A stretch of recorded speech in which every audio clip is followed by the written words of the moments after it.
122 years and 164 days old थी France की Jeanne Calment, longest ever in the world. लेकिन अब इतना पोल्यूशन और केमिकल वाला खाना और इतना अनहाइजेनिक डाइट की वजह से हमारी एज कम हो रही है ना? Well, according to statistical data, world life expectancy rapid rate से ग्रो हो रही है और फर्स्ट ह्यूमन जो 150 साल जिएगा वो ऑलरेडी पैदा भी हो चुका है। तो वो आप में से कोई हो सकता है। हमारी बॉडी में सेल्स कॉन्स्टेंटली रीजनरेट होते रहते हैं और सेल्स के रीजनरेट होने का तरीका ये है कि एक सेल स्प्लिट होकर दो में हो जाता है। हमारे सेल के न्यूक्लियस में क्रोमोसोम्स होते हैं और क्रोमोसोम्स के अंदर होता है हमारा डीएनए। तो जब सेल स्प्लिट होता है उसके साथ में क्रोमोसोम भी स्प्लिट होता है। क्रोमोसोम के एंड्स पे टेलोमियर्स नाम की एक प्रोटेक्टिव लेयर होती है। वो लेयर्स क्रोमोसोम के स्प्लिटिंग के टाइम पे डीएनए को बाहर निकलने से बचाती है। लेकिन जैसे जैसे सेल स्प्लिट होते रहते हैं वैसे वैसे टेलोमियर्स की जो लेंथ है वो छोटी होती रहती है और एक टाइम ऐसा आता है जब टेलोमियर्स की लेंथ इतनी छोटी हो जाती है कि सेल सक्सेसफुली डिवाइड ही नहीं हो पाता। टेलोमियर की जो लेंथ है वो हमें हमारे पेरेंट्स से मिलती है। पर ये मैकेनिज्म होना बहुत अच्छी बात है, क्योंकि अगर सेल्स ऑटोमेटिकली मरेंगे नहीं तो हमारे बॉडी में जो कैंसर सेल्स डेवलप होते हैं वो भी कभी नहीं मरेंगे और कॉन्स्टेंटली बढ़ते रहेंगे और एक ट्यूमर बन जाएगा।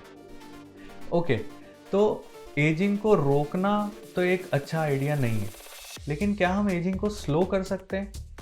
एक्चुअली एजिंग को स्लो करने के कुछ तरीके हैं जो हमारे हाथ में हैं। बेसिकली हमें ये चाहिए कि हमारी बॉडी कम से कम सेल्स जनरेट करे और उसके लिए हमारी बॉडी में कम से कम सेल डैमेज होना चाहिए। तो उसके लिए फर्स्ट थिंग इज धूप में कम से कम निकलना, कम से कम खाना खाना, ज़्यादा फास्ट करते रहना, प्रोटीन डाइट एकदम मिनिमम रखना, एक्सट्रीम कोल्ड या एक्सट्रीम हॉट एनवायरनमेंट में रहना, हाई इंटेंसिटी एक्सरसाइज करना और anti ageing cream. Okay, anti ageing cream से आपकी एजिंग स्लो नहीं होती है, लेकिन उसके बारे में ज़रा बात करते हैं। स्किन के 3 लेयर्स होते हैं, epidermis, dermis and hypodermis. Dermis के अंदर होता है कोलेजन, जो मेजर रोल प्ले करता है हमारे स्किन की एजिंग में। स्किन सेल डैमेज होने की वजह से भी कोलेजन कम होता है और on an average 1% per year के रेट से हम लोग कोलेजन को लूज़ करते हैं। तो जो क्रीम जिनमें लिखा होता है कि इसमें कोलेजन है उससे तो बहुत फ़ायदा होना चाहिए, राइट? एक्चुअली नहीं, आपको उन क्रीम्स को तो देखते ही छोड़ देना चाहिए, क्योंकि कोलेजन का जो मॉलिक्यूल होता है वो इतना बड़े साइज का होता है कि वो हमारी एपिडर्मिस वाली लेयर से अंदर ही नहीं जा सकता। और ऐसी बहुत सारी टर्म्स हैं जो एंटी एजिंग क्रीम्स पे लिखी जाती हैं जिनसे आपको बचना चाहिए, जैसे कि clinically proven, clinically tested, active ingredients. ये सब कुछ नहीं है, ये सब मार्केटिंग टेक्निक्स हैं। एक्चुअल में जो कुछ चीज़ें काम करती हैं आपके स्किन पे, एक तो ग्लिसरीन एक बहुत अच्छा मॉइस्चराइज़र होता है, और जो हनी और एलोवेरा होता है वो भी एक बहुत अच्छा मॉइस्चराइज़र होता है आपकी स्किन के लिए। पैल्मेटॉइल पॉलीपेप्टाइड्स भी स्किन के अंदर जा सकते हैं और आपके कोलेजन ग्रोथ में हेल्प कर सकते हैं। लेकिन सबसे ज़्यादा प्रॉमिसिंग रिजल्ट जो दिखाता है वो है रेटिनॉल। रेटिनॉल आपकी स्किन के अंदर जाके आपके कोलेजन ग्रोथ को बढ़ाता है और नए ब्लड वेसल्स को भी जनरेट करता है। लेकिन उसके कुछ साइड इफ़ेक्ट्स भी होते हैं, जैसे कि स्किन में रेडनेस, इचिंग, और लाइट से रेटिनॉल बहुत ज़्यादा सेंसिटिव होता है। तो अगर आप रेटिनॉल वाली क्रीम अप्लाई करते हैं तो उसको रात में सोने से पहले ही अप्लाई करें, अंधेरे में। और बाहर निकलते टाइम सनस्क्रीन ज़रूर लगाएं, क्योंकि उससे सेल डैमेज बहुत कम होता है। अच्छा, आपने कभी ये सोचा है कि हमारे सेल्स को बताता कौन है कि तू हार्ट सेल है, तू ब्रेन सेल है?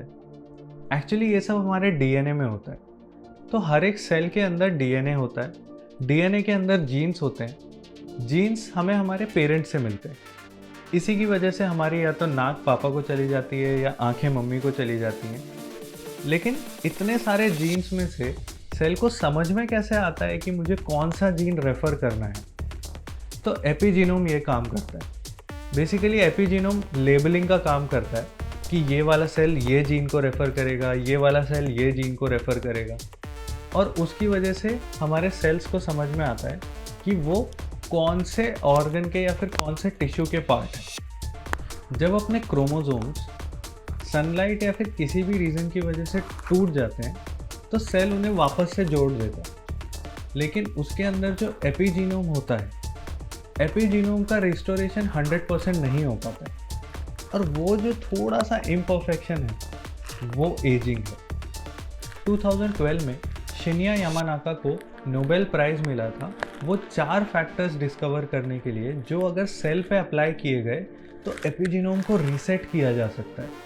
लेकिन आप नहीं चाहेंगे कि आपका एपिजीनोम पूरा का पूरा रीसेट हो जाए, नहीं तो आपकी बॉडी को लगेगा कि आपके सारे के सारे सेल्स एक ट्यूमर हैं, क्योंकि हमारी शुरुआत एक सेल से हुई थी और अभी हमारे बॉडी में ट्रिलियंस ऑफ सेल्स हैं।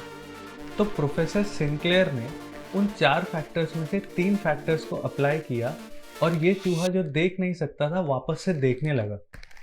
ओल्ड एज की वजह से उसकी नज़र चली गई थी, लेकिन वो 3 फैक्टर्स अप्लाई करके उसकी आंखों की एज रिवर्स हो गई। बट इस थेरेपी को अपनी बॉडी के हर एक सेल पे अप्लाई करना तो इम्पॉसिबल है, और इस एज के लास्ट पजल का आंसर है मून जेलीफिश के पास। ये जेलीफिश अपने हर एक सेल को रीसेट कर सकती है जितनी बार भी ये चाहे। तो टेक्निकली ये जेलीफिश अमर है और हमें यही चीज़ इससे सीखनी है। Until next time, keep asking and thank you for watching.